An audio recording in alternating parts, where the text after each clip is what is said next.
जय हिंद दोस्तों, कैसे हैं आप सभी। आशा करता हूं अच्छे होंगे। दोस्तों, आज हम पढ़ रहे हैं वर्ण विचार का पाठ नंबर 4।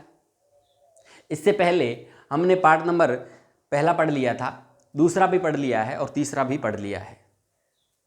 उसमें हमने देखा है कि वर्ण कहते किसे हैं, कि आखिर वर्ण कहते किसे हैं। फिर हमने देखा कि वर्णों के कितने प्रकार से भेद किए जाते हैं। वर्णों के 2 प्रकार से भेद किए जाते हैं, एक होता है हमारा स्वर और एक होता है व्यंजन। यानी स्वर और व्यंजन को हम क्या कहते हैं, वर्ण कहते हैं। स्वर को हमने पढ़ना स्टार्ट कर लिया था डिटेल में, और 3 पार्टों में हमने स्वर के 4 प्रकार से भेद पढ़ लिए हैं कि स्वरों के कितने प्रकार से भेद किए जाते हैं। आपसे पूछा जाए तो 5 प्रकार से भेद किए जाते हैं। और हमने देख लिया है मात्रा काल के आधार पर भी स्वरों को पढ़ लिया है, उच्चारण या नासिका के आधार पर भी स्वरों को हमने पढ़ लिया है, और हमने देख लिया है जिह्वा की क्रियाशीलता के आधार पर भी, यानी जीभ के उठने के आधार पर भी हमने स्वर को पढ़ लिया है, और ओष्ठाकृति के आधार पर भी हमने स्वर को पढ़ लिया है। दोस्तों, आज हम इसका लास्ट भेद, अंतिम भेद पढ़ेंगे, और आज हम स्वरों को कंप्लीट कर देंगे और इसके बाद हम व्यंजन को स्टार्ट करेंगे। तो 5वां भेद आपसे पूछा जाए, 5वां भेद, तो 5वां भेद कौन सा है स्वर का? मुखाकृति के आधार पर स्वर भेद। मुखाकृति के, यानी मुख की आकृति कहूं या फिर मुखाकृति कहूं, एक ही बात है। मुखाकृति के आधार पर स्वर भेद। आपसे पूछा जाए कि मुखाकृति के आधार पर स्वरों के भेद कितने होते हैं? 4 प्रकार से भेद किए जाते हैं।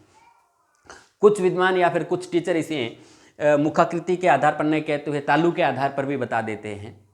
तो हमें क्या देखना है कि मुख की आकृति, मुखाकृति के आधार पर आपसे पूछा जाए कि स्वरों के कितने प्रकार से भेद किए जाते हैं, तो 4 प्रकार से भेद किए जाते हैं। कौन कौन से होते हैं वो भेद? तो पहला भेद है हमारा संवृत स्वर। आपसे पूछा जाए कि दूसरा भेद कौन सा है, तो अर्ध संवृत स्वर, अर्ध संवृत। तीसरा विवृत स्वर, और चौथा अर्ध विवृत स्वर, अर्ध विवृत स्वर। ये ध्यान रखना है, आपको नाम याद होने चाहिए। संवृत स्वर, अर्ध संवृत स्वर, विवृत स्वर और अर्ध विवृत स्वर। पहला क्वेश्चन ऐसे बन सकता है कि मुख की आकृति के आधार पर स्वरों के भेद कितने होते हैं? 4 प्रकार से भेद किए जाते हैं। और अब हमें पूछा जाए कि कौन कौन से होते हैं, तो हमें पता होना चाहिए संवृत स्वर होते हैं, अर्ध संवृत होते हैं, विवृत होते हैं और अर्ध विवृत होते हैं। हमारे पास स्वर कितने हैं? हमारे पास 11 स्वर है। उनमें से कुछ स्वर संवृत हैं, कुछ अर्ध संवृत हैं, कुछ विवृत है और कुछ अर्ध विवृत है। और कौन कौन से हैं वो, उन पे हम चर्चा कर लेते हैं। हमारे स्वर हमें पता होना चाहिए कि हमारे स्वर कौन से हैं। ए, आ, ई, उ, री, ए, आई, ओ। ये हमारे स्वर है। इनमें से कुछ संवृत हैं और कुछ अर्ध संवृत हैं, कुछ विवृत है और कुछ अर्ध विवृत है। दोस्तों, ध्यान रखना, ये जो संवृत नाम लिखा है मैंने, इसका मतलब क्या होता है? संवृत का शाब्दिक अर्थ होता है कि बंद। संवृत का मतलब होता है बंद, यानी जिन स्वरों के उच्चारण में हमारा मुख जो है 100% बंद सा रहता है। दोस्तों, ध्यान रखना, मैंने 100% बंद नहीं कहा, मैंने कहा 100% बंद सा रहता है। लगभग बंद की स्थिति हो जाती है। अगर बंद रहेगा तो उच्चारण ही नहीं होगा। लगभग बंद की स्थिति आ जाती है। तो यहाँ पे आप ब्रैकेट में लिख सकते हैं, मुख जो है, मुख 100% बंद सा रहता है। यहाँ पे लिख सकते हैं कि जिन स्वरों के उच्चारण में मुख 100% बंद सा रहता है, वो स्वर आपसे पूछे जाएं, वो स्वर आपसे पूछे जाएं तो ई, उ और ऊ है। निम्नलिखित में से संवृत स्वर कौन सा है, ये आपसे पूछा जाए तो आपको पता होना चाहिए ई, उ। निम्नलिखित में से अर्ध संवृत स्वर कौन सा है? निम्नलिखित में से विवृत स्वर कौन सा है? ये हमसे पूछा जा सकता है, तो हमें ये पता होना चाहिए। अब अर्ध संवृत का मतलब होता है कि मुख जो है, मुख, अर्ध का मतलब आधा, तो 50% बंद रहता है। यहाँ पे ध्यान रखना, मुख जो है 50% बंद रहेगा इनके उच्चारण में, और हमारे इन 11 स्वर में से समृद्ध स्वर तो ये हो गए। अब आपसे पूछा जाए कि अर्ध समृद्ध स्वर कौन से हैं, तो हमें पता होना चाहिए कि अर्ध समृद्ध स्वर हमारे ए और ओ, ये वाले हमारे क्या है, अर्ध समृद्ध स्वर है। अब पूछा जाए कि विवृत स्वर कौन से होते हैं। दोस्तों मैं आपको बता दूं, विवृत का शाब्दिक अर्थ क्या होता है। विवृत का मतलब होता है खुला, खुला, यानी जिन स्वरों के उच्चारण में मुख जो है 100% खुल जाता है, यानी पूरा का पूरा खुल जाता है, वो कौन से स्वर कहलाते हैं, विवृत स्वर होते हैं। और वो हमारा एकमात्र एक ही स्वर है, इसमें लिख सकते हैं 100% खुला। मुख जो है 100% खुल जाएगा। और वो स्वर कौन सा है, तो वो स्वर हमारा आ है। आ एक ही स्वर है, विवृत स्वर। विवृत स्वर आपसे पूछा जाए तो आ है, ये हमें याद रखना है। और इसके बाद आपसे पूछा जाए कि अर्धविवृत स्वर कौन सा है, अर्धविवृत स्वर या अर्धविवृत स्वर कौन से हैं, तो हमें पता होना चाहिए। अर्धविवृत का मतलब है यहाँ पे 75% खुला। मुख कितना, 75% खुला। यहाँ पे होना तो 50% चाहिए, यहाँ पे हमने 50% लिखा है, अर्ध था तब। यहाँ पे अर्ध है तो 50 ही होना चाहिए था। लेकिन दोस्तों ध्यान रखना, मैं एक बार यहाँ पे लिख भी दूँ 50% खुला, एक बार लिख देता हूँ। एक बार कई टीचर ऐसा लिख भी देते हैं, बता भी देते हैं कि 50% खुला और 50% बंद। अब मुझे ये बताएं कि इसमें फ़र्क क्या हुआ, 50% खुला या फिर 50% बंद, इसमें फ़र्क क्या हुआ, ये बताएं मुझे। जैसे मैं आपको एक उदाहरण दे रहा हूँ। जैसे ये मेरे पास एक पानी की गिलास है, ये देखिए एक पानी की गिलास है, और इसमें मैंने पानी भर दिया है, आधा पानी भर दिया है यहाँ पे, ये लो। अब मैं आपसे कहूँ कि ये गिलास 50% खाली है, आप कहेंगे बिल्कुल सर ये गिलास तो 50% खाली है। लेकिन मैं कहूँ नहीं, ये गिलास 50% भरी हुई है, तो बिल्कुल सर ये भी बात सही है कि ये 50% भरी हुई है। तो इसमें फ़र्क क्या होगा, कोई फ़र्क। या फिर मैं कहूँ 50% खाली है तो भी वही बात है, ये गिलास 50% भरी हुई है तो भी वही बात है। तो यहाँ पे फ़र्क क्या होगा कि 50% मैं कहूँ बंद है या फिर मैं कहूँ 50% खुला है, तो यहाँ पे फ़र्क तो हुआ ही नहीं। तो इसका मतलब है हम कहेंगे यहाँ पे 75% खुला। जिन स्वरों के उच्चारण में मुख जो है 75% खुला रहता है, वो स्वर कौन से हैं वो हमें याद होने चाहिए। ए और औ, ये होते हैं। सीधा आपको क्या है कि नापना नहीं है, आप कहीं इंची टेप लेके नापने लग जाओ कि 100% कहाँ पे खुल रहा है, 50% कहाँ पे खुल रहा है और 75% कहाँ पे खुल रहा है, ऐसा नहीं करना है। हमें तो याद होना चाहिए कि विवृत स्वर किसे कहते हैं, समृद्ध स्वर ये होते हैं, अर्धसमृद्ध स्वर ये होते हैं। हमें तो याद होना चाहिए, हमारा क्वेश्चन सही होना चाहिए। आपसे पूछा जाएगा समृद्ध स्वर निम्नलिखित में से कौन सा है, और हमें याद होने चाहिए ई ऊ समृद्ध स्वर है, और उनमें से एक कोई हमें मिल जाएगा तो हम उसे टिक कर देंगे। ये हमें पता होना चाहिए, हमें कोई प्रैक्टिकल नहीं करना है, ठीक है।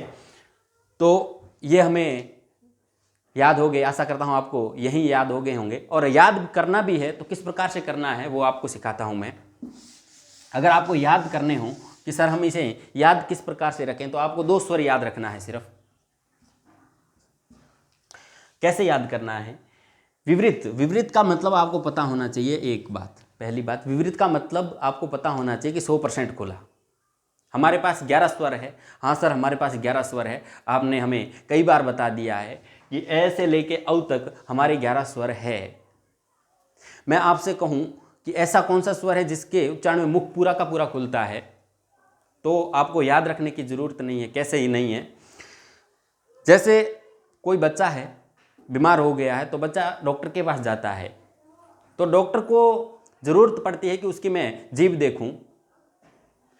तो डॉक्टर कहता है बच्चे को कि इधर आओ, और उसे बोलता है कि आप आ बोलो, आ क्या बोलो, कौन सा स्वर बोलो, आ, ये वाला आ बोलो ना। तो वो ऐसे कहता है कि ए बोलो, ई बोलो, ऊ बोलो, री बोलो, ए आई बोलो, कुछ नहीं कहता। वो सिर्फ एक ही स्वर का उच्चारण कहता है कि आ बोलो। आ का मतलब कि वो जब आ बोलेगा तो मुख उसका 100% पूरा का पूरा खुल जाएगा और मैं जीभ जो है आसानी से देख पाऊंगा। तो हमें एकमात्र स्वर हमें याद रखना है। विवृत का मतलब होता है 100%, और 100% कौन सा होता है? एकमात्र आ। ये हमें याद रखना है। रख लेंगे सर, इसमें तो कोई प्रॉब्लम ही नहीं है भाई। आ है वो मुख है वो 100% खुलता है, ठीक है। तो आ के बाद में जो भी कंटिन्यू आ के बाद में जो स्वर आते हैं 4 लगातार, सर हमें पता है आ के बाद में ई ऊ और ऊ आती है। यहाँ पे ये स्वर है ई ऊ ये आते हैं। तो इन स्वरों को आपको ऊपर वाले में लिखना है संवृत में। आ के बाद में कंटिन्यू 4 ई ऊ स्वरों को कहाँ पे लिखना है? संवृत में। ई ऊ और ऊ। बस बन गया अपना काम कि विवृत स्वर में एक ही है आ। अब आपसे विवृत पूछ लिया जाए तो आप आसानी से बता सकते हैं, और संवृत पूछ लिया जाए तो आ से कंटिन्यू ई ऊ को ऊपर लिख देना है। फिर आपको 2 स्वर याद रखने हैं, ये आप याद रख लेना, चाहे किसी भी तरीके से आप याद कर सकते हैं, ए और ओ। यानी ए के बाद ई या ई मिलाएं तो ए बनता है, ए से हम ऊ या ऊ मिलाएं तो ओ बनता है। किसी भी तरीके से अपन याद रख सकते हैं। तो हमें याद होना चाहिए अर्ध संवृत स्वर ए और ओ। बस ये 2 याद रख लेना, बाकी तो आप याद रख अपने आप याद हो जाएगा कि आ के बाद 4 कंटिन्यू, और ये हमें याद हो गए। तो बाकी जो बच गए, बाकी जो शेष बच गए वो सारे के सारे अर्ध संवृत अर्ध विवृत में कौन कौन से? एक तो हमारा ए बच गया, एक ए बचा और एक औ बच गया। ये लो, याद भी हो गया, याद भी कर लिया है हमने, ठीक है। तो ये हमारे स्वर है वो कंप्लीट होते हैं कि मुख की आकृति के आधार पर स्वरों के 4 प्रकार से भेद किए जाते हैं: संवृत स्वर, अर्ध संवृत स्वर, विवृत स्वर और अर्ध विवृत स्वर। ये हमें याद हो गए। आगे चलते हैं।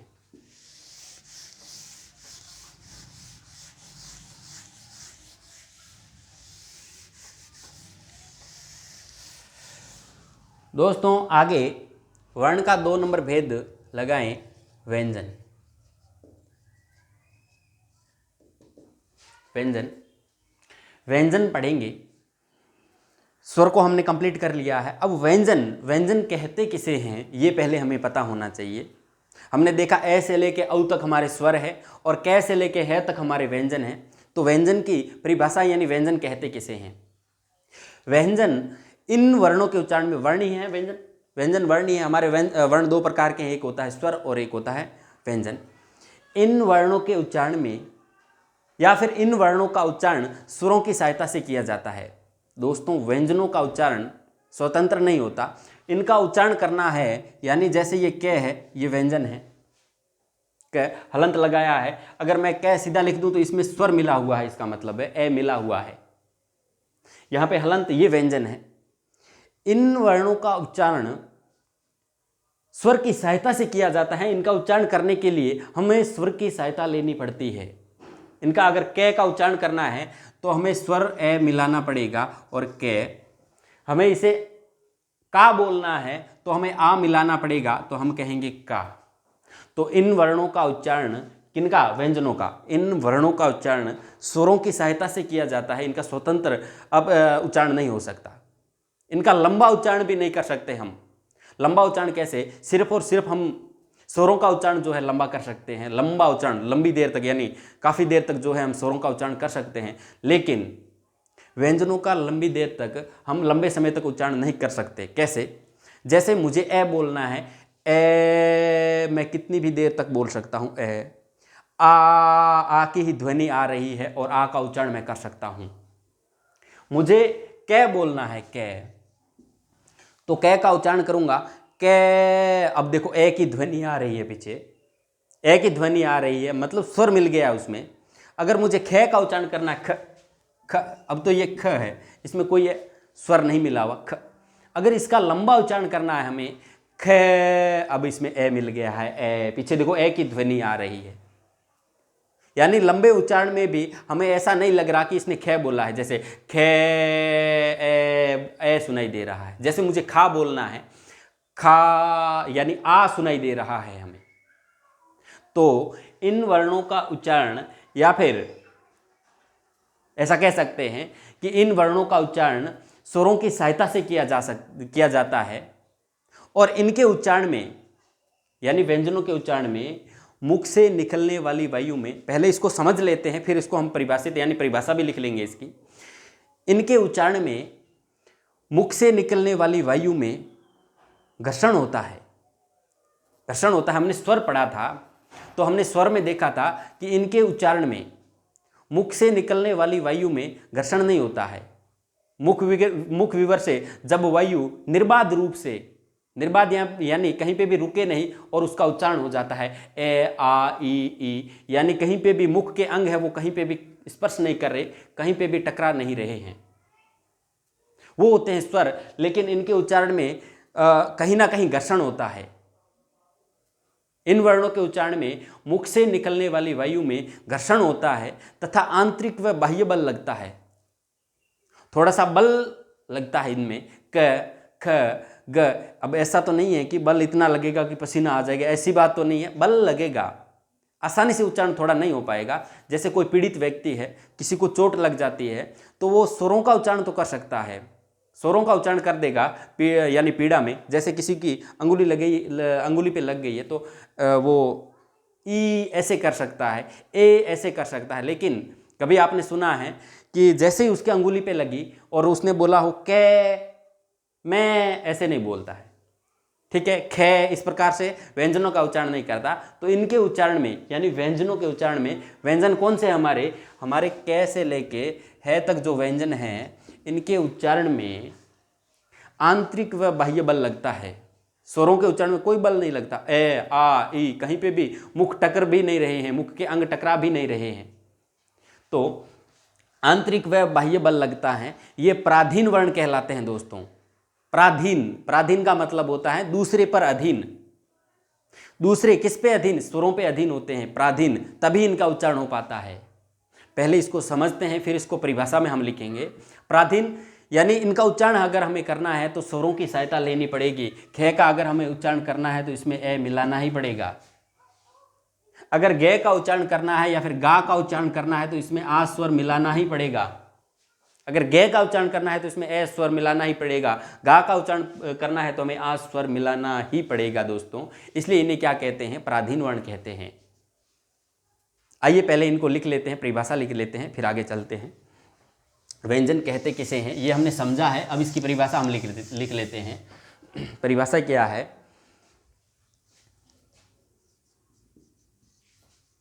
परिभाषा इन वर्णों का उच्चारण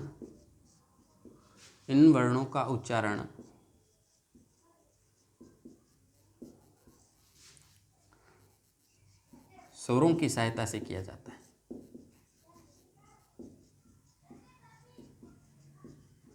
सहायता से किया जाता है। हमने यही तो देखा था कि इन वर्णों का उच्चारण किनका? इन व्यंजनों का। व्यंजन भी तो वर्ण ही है, स्वर भी वर्ण है, व्यंजन भी वर्ण है। तो हम किन वर्णों को पढ़ रहे हैं? व्यंजन वर्ण को पढ़ रहे हैं। तो व्यंजनों का उच्चारण या फिर इन वर्णों का उच्चारण स्वरों की सहायता से किया जाता है, ये हमने लिख लिया। तो अब दूसरी बात लिखते हैं। इनके उच्चारण में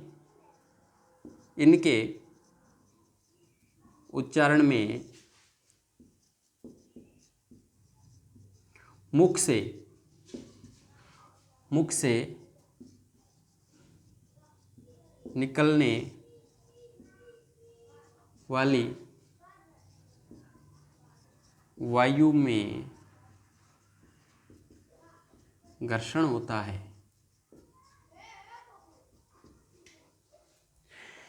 देखो, इनके उच्चारण में मुख से निकलने वाली वायु में क्या होता है? घर्षण होता है। तथा, तो ऐसा लिख सकते हैं, तथा आंतरिक व बाह्य बल लगता है। ध्यान रखना, इन वर्णों का उच्चारण किनका? व्यंजनों का। और व्यंजन हमारे कै से लेके है तक है, कै से लेके है तक। है उन पे भी हम चर्चा करेंगे। जैसे आपके जहन में आ रहा होगा सर जी ये कहाँ गए, इनका भी हम देखेंगे कि ये क्या है और इनको हम क्या कहते हैं, वो आगे चर्चा करेंगे। तो कै से लेके जो है तक है, इन वर्णों का उच्चारण स्वरों की सहायता से किया जाता है और इनके उच्चारण में मुख से निकलने वाली वायु में घर्षण होता है तथा आंतरिक व बाह्य बल लगता है। ठीक है, तो एक बात और लिख सकते हैं, ये प्राधीन वर्ण कहलाते हैं, ये प्राधीन वर्ण कहलाते हैं, प्राधीन वर्ण कहलाते हैं। ये क्या कहलाते हैं? प्राधीन वर्ण कहलाते हैं, ये ध्यान रखना है। प्राधीन का मतलब स्वरों पे अधीन है। कौन? व्यंजन। कौन अधीन है? व्यंजन अधीन है स्वरों पे। ये प्राधीन, आपसे पूछा जाए कि प्राधीन वर्ण किसे कहते हैं, स्वरों को, व्यंजन को, या फिर इन दोनों को, या फिर इनमें से कोई नहीं, तो हमें पता होना चाहिए कि व्यंजनों को हम क्या कहते हैं? प्राधीन वर्ण कहते हैं और इनका उच्चारण जो है स्वरों की सहायता से किया जाता है। ये हमने पढ़ लिया है। आगे चलते हैं। लिख लिया होगा, आप स्क्रीनशॉट ले सकते हैं इसका।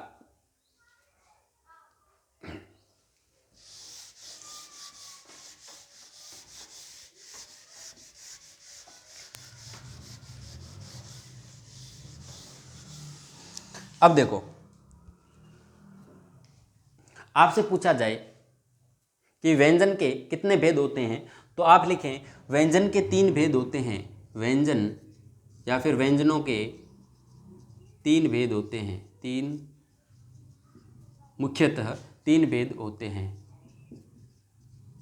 और वो 3 भेद कौन कौन से होते हैं वो हम लिख लेते हैं कि 3 भेद कौन कौन से होते हैं। कि पहला भेद, आपसे पूछा जाए कि व्यंजन का पहला भेद कौन सा होता है, या फिर व्यंजन का हम पहला भेद पढ़ रहे हैं, कौन सा भेद? स्पर्श व्यंजन। स्पर्श व्यंजन पूछा जाए आपसे कि स्पर्श व्यंजनों की संख्या कितनी होती है, तो आपका आंसर होना चाहिए कि स्पर्श व्यंजनों की संख्या 25 होती है। कितनी होती है? 25 होती है। और कौन कौन से होते हैं ये हमें पता होना चाहिए। ये लिख लें आप, क, ख, ग, घ, ज्ञ। उच्चारण क्या है इसका? ज्ञ, ना कि क, ख, ग, घ, ड़ नहीं कहला, हमें ज्ञ उच्चारण करना है इसका। और क्यों करना है वो हम आगे चर्चा करेंगे। च, छ, ज, झ, य, ट, ठ, ड, ढ, ण, त, थ, द, ध, न। देखिए यहाँ पे मैंने ड और ढ ये लिखे हैं, ये मैंने नहीं लिखे हैं। ठीक है, ये ध्यान रखना, ये अलग है, इनको भी हम चर्चा में लेंगे। यहाँ पे मैंने ये वाले नहीं लिखे हैं, ड और ढ ये वाले लिखे हैं। ठीक है, इन्हें हम क्या कहते हैं? स्पर्श व्यंजन में काउंट करते हैं। प, फ, ब, भ और म। ये 25 यानी कै से लेके मैं तक ब्रैकेट में लिख सकते हैं स्पर्श व्यंजन। कै से लेके मैं तक क्या होते हैं? स्पर्श व्यंजन होते हैं, ये ध्यान रखना है। कै से लेके मैं तक, कै से लेके मैं तक ये सारे के सारे क्या है? स्पर्श व्यंजन। निम्नलिखित में से स्पर्श व्यंजन है, तो आपको पता होना चाहिए कै से लेके मैं तक ही है स्पर्श व्यंजन। अब इनके कुछ स्पेशली नाम हैं। स्पेशली नाम कैसे?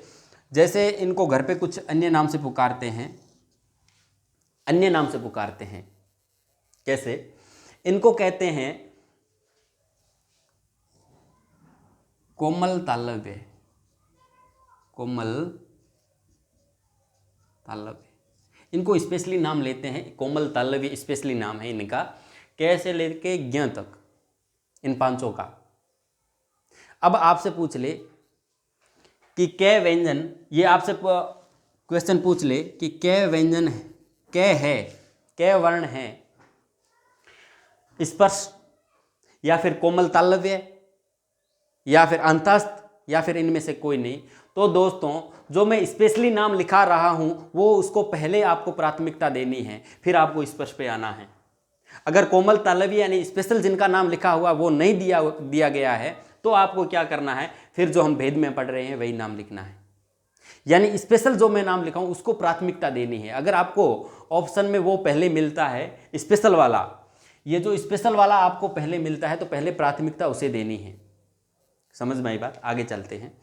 तो इनमें से और भी अन्य भी किसी के नाम है क्या स्पेशल? बिल्कुल है।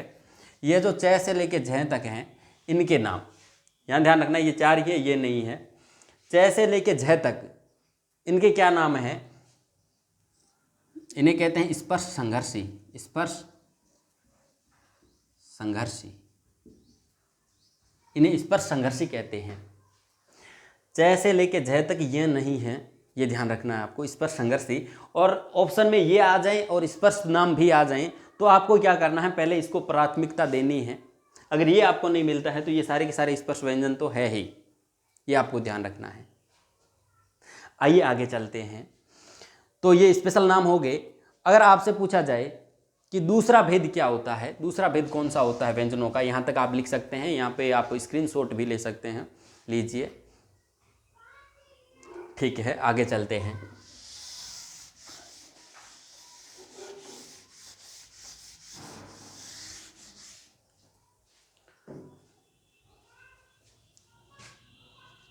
दूसरा भेद हम पढ़ते हैं अंतःस्थ व्यंजन। अंतःस्थ व्यंजन, अंतःस्थ व्यंजन। आपसे पूछा जाए कि अंतःस्थ व्यंजन कितने होते हैं, तो अंतःस्थ व्यंजन 4 होते हैं। और 4 कौन कौन से होते हैं? य, र, ल और व। इन्हें, इन चारों को क्या कहते हैं? अंतःस्थ व्यंजन कहते हैं। अंतःस्थ व्यंजन। निम्नलिखित में से अंतःस्थ व्यंजन कौन सा है या फिर कौन सा नहीं है, तो आपको याद होना चाहिए ये चारों क्या है? अंतःस्थ व्यंजन है। स्पेशली नाम है क्या? बिल्कुल, उनके भी स्पेशली नाम थे। तो इनमें से भी कुछ के स्पेशली नाम है, जैसे ये और वह की बात करूं मैं, ये और वह की बात करूं तो इनके भी स्पेशली नाम है। क्या है स्पेशली नाम इनके? इन्हें कहते हैं अर्धस्वर। सर ये अर्धस्वर क्यों कहते हैं? अर्धस्वर, इन्हें कहते हैं अर्धस्वर। अर्धस्वर का मतलब होता है आधा स्वर। स्वर कहते किसे हैं? स्वर, स्वर का जब उच्चारण करते हैं तो मुख कहीं पे भी स्पर्श नहीं करते, मुख कहीं पे भी स्पर्श नहीं करते, इसलिए उनको स्वर कहते हैं। इनका भी उच्चारण स्वरों की तरह ही होता है, इसलिए इनको आधा स्वर मान लिया है। स्वरों के लगभग स्वरों की तरह होता है। जैसे य, तो मुख के अंग कहीं पे भी स्पर्श नहीं हो रहे। वह यहाँ पे भी थोड़े से हो रहे हैं, इसलिए तो इनको आधा माना है। यह और वह, आपसे पूछ लिया जाए कि अर्धस्वर कौन से हैं, यह और वह को अर्धस्वर माना जाता है, यह आपको याद रखना है।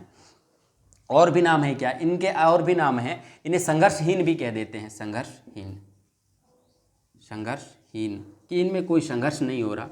तो स्वर होते हैं, उनका संघर्ष नहीं होता, स्वरों में कोई संघर्ष नहीं होता, इसलिए इनको भी संघर्षहीन कह देते हैं। संघर्षहीन व्यंजन है, स्पेशली नाम है इनका। आगे चलते हैं। यानी व्यंजनों का तीसरा भेद आपसे पूछा जाए कि व्यंजनों का तीसरा भेद कौन सा है, तो हम कहेंगे ऊष्म व्यंजन। ऊष्म व्यंजन।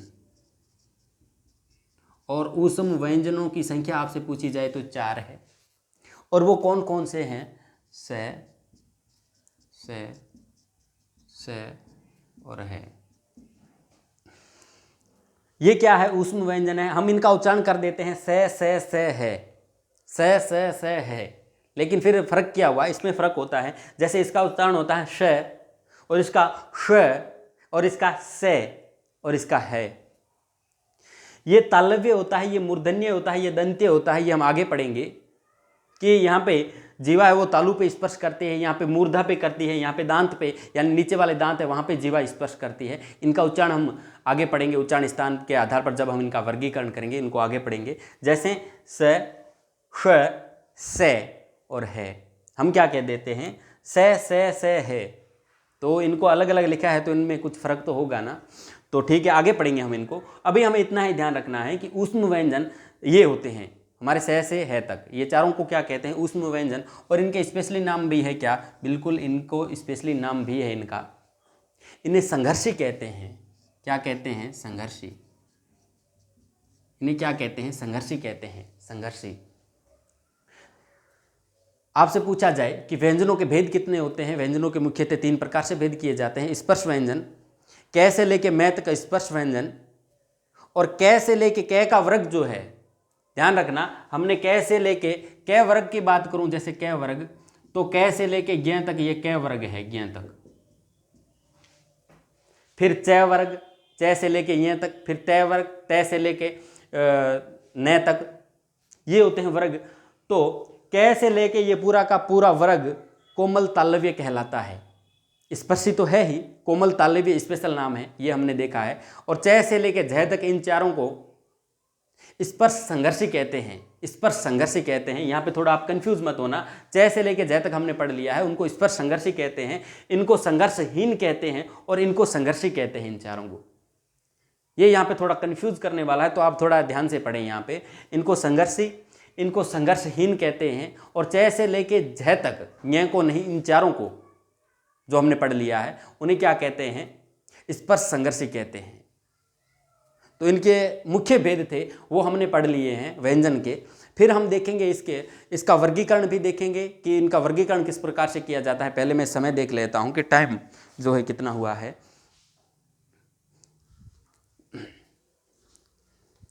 तो दोस्तों आज के लिए टाइम हो चुका है, तो क्योंकि ज़्यादा लंबी जब क्लास रहती है तो अपलोडिंग में थोड़ी प्रॉब्लम आती है, तो इसलिए आधा घंटे की क्लास हमेशा रहेगी। तो आज के लिए बस इतना ही। आगे हम देखेंगे व्यंजनों की बनावट, फिर इनका वर्गीकरण करेंगे कि आपने नाम सुना होगा, जैसे उच्चारण स्थान के आधार पर नासिक्य कौन से होते हैं, दंत्य कौन से होते हैं, मूर्धन्य कौन से होते हैं, अलप्राण महाप्राण किसे कहते हैं। और ऐसा याद करवाऊंगा कि आपको दोबारा पढ़ने की ज़रूरत नहीं रहेगी दोस्तों। ऐसा ही मेरे साथ बने रहिए। थैंक यू, धन्यवाद। जय हिंद, जय भारत।